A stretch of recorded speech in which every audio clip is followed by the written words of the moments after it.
সেই সেনাবাহিনীর বিরুদ্ধে আমরা আমাদের সংগ্রাম অব্যাহত রেখে যাব, যারা পতিত খুনি ফ্যাসিস্ট শেখ হাসিনাকে সেফ এক্সিট দিয়ে বাংলাদেশ থেকে পালিয়ে যাওয়ার সুযোগ করে দিয়েছে।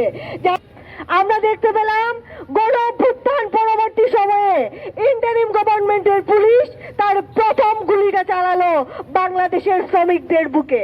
আমরা দেখতে পেলাম যখন এই দেশের ওই আওয়ামী স্বৈরাচারী দুঃশাসকদেরকে এই দেশের সেনাবাহিনী সেফ এক্সিট দিচ্ছে, বিভিন্নভাবে বিদেশে পালিয়ে যেতে সহায়তা করছে, তখন সেই পালিয়ে যাওয়া মালিকদের প্রতিষ্ঠানের কর্মচারীরা শ্রমিকরা যখন বেতনের দাবিতে রাজপথে নেমে এলো, তখন তাদের উপর বাংলাদেশ সরকারের পুলিশ লাঠিপেটা করলো, তাদের উপর জল কামান ছিটিয়ে দেওয়া হলো। অথচ পরিকল্পিতভাবে মব যারা তৈরি করতেছে তাদের উপর ঠান্ডা পানি বর্ষণ করা হলো রাষ্ট্রীয় ব্যবস্থাপনায়। আমরা দেখতে পেলাম একের পর এক হাটে হামলা হচ্ছে, বাজারে হামলা হচ্ছে, বাজারে হামলা হচ্ছে, কিন্তু ইন্টারিম গভর্নমেন্টের পুলিশ সেইখানে কোনো ভূমিকা রাখতে পারছে না। আমরা দেখতে পেলাম সেনাবাহিনীকে ম্যাজিস্ট্রেসি পাওয়ার দিয়ে দেওয়া হলো, কিন্তু এই সেনাবাহিনী এই দেশের মানুষের, এই দেশের জনগণের নিরাপত্তা নিশ্চিত করতে পারলো না।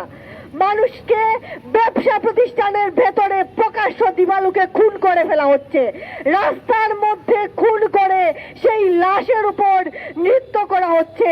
ইন্টারিমের পুলিশের কোনো নজির নাই, সেনাবাহিনীর কোনো দায় দায়িত্ব নাই।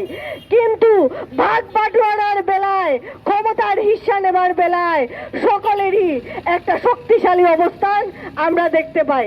আমরা দেখতে পেলাম এই বাংলাদেশের সরকারের, বাংলাদেশের জনগণের হাজার হাজার কোটি টাকা খরচ করে ব্যয় করে পুলিশ প্রশাসনের প্রটোকল নিয়ে একটা রাজনৈতিক দল দেশের সকল জেলায় পদযাত্রা করে গেল কিছুদিন আগে। অথচ এই টাকা ব্যয় হওয়ার কথা ছিল এই দেশের সেই সকল শ্রমিকদের বেতন দেওয়ার জন্য যাদেরকে রেখে মালিকরা বিদেশে পালিয়ে গেছে।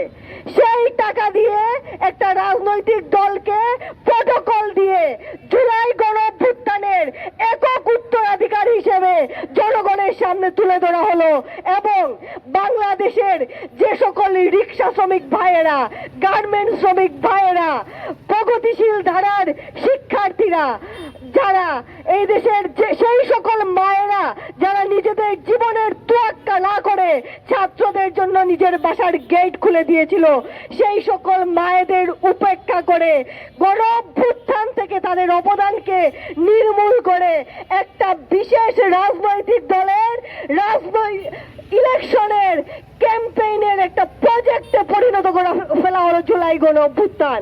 আমরা বলতে চাই, যতদিন পর্যন্ত